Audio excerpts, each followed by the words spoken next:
Пънът се премахва заради мястото, на което се намира, а именно тротуар и пред гараж, който досега не е могъл да се ползва, но след това премахване вече ще бъде възможно да бъде пълноценен гараж. Дължината, както и в началото пише, е 2,30, което е направо огромен пън, а широчината е 1,50. Доста време е стоял там и вече беше леко загнил. Дори корените направо се отчупаха след като минаваше машината.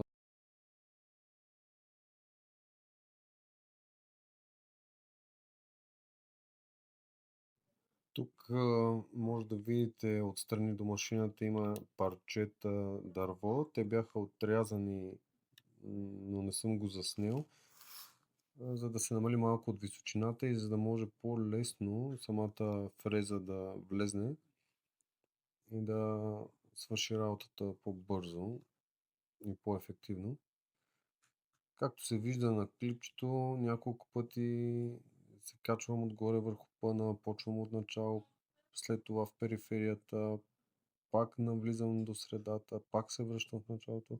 Всичко това е с цел да се премахва на слоеве и по-лесно и да се вижда докъде е стигнало премахването и така се напредва малко по-ефективно, като ми дава възможност да гледам какво се случва всеки един момент.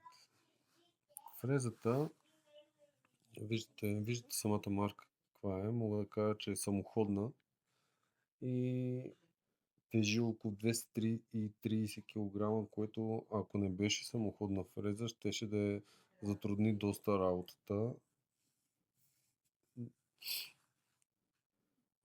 Навлиза на дълбочина около 30-40 см, но в този случай тук не се търсеше повече от 15, така че не сме прекалявали с дълбочината.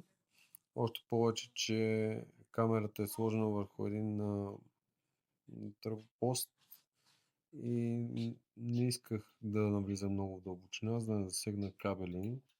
Все пак не се знае колко дълбоко са поставени те.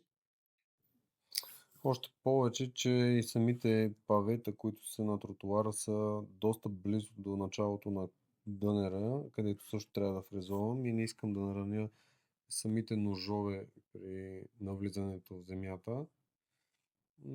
Тук вече се вижда в самата крайна фаза как повтарям от различен ъгъл целият пън, като вече влиза малко по-дълбоко.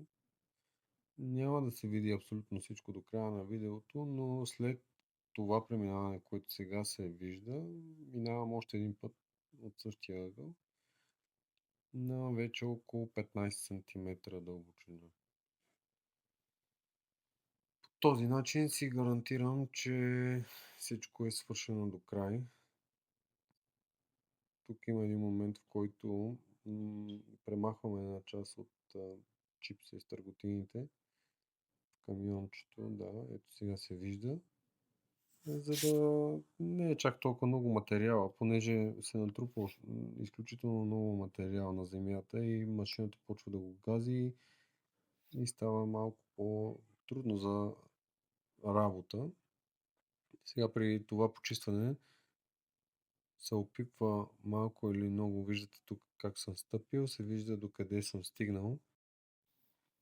Тук вече работата е свършена на 100%, почистено отстрани, събрано е много от материала на една купка. Това не е целия, нали, една част качихме на камиончето. Този материал, който е отгоре, е поставен там, понеже в момента камиончето е да изхвърли предишните стърготини. Тези ще ги изхвърли малко по-късно в деня, като дойде. При разчистването самите хора, на които им трябва, нали, това премахване на пъна, те ще си видят отдолу до каква дълбочина е премахнато и ще си направят последващите действия за изграждането на един хубав тротуар. Ако ви е харесало видеото, моля натиснете subscribe, like на видеото. Така ще ни помогнете да правим повече видеа. Може да ни потърсите също на нашия сайт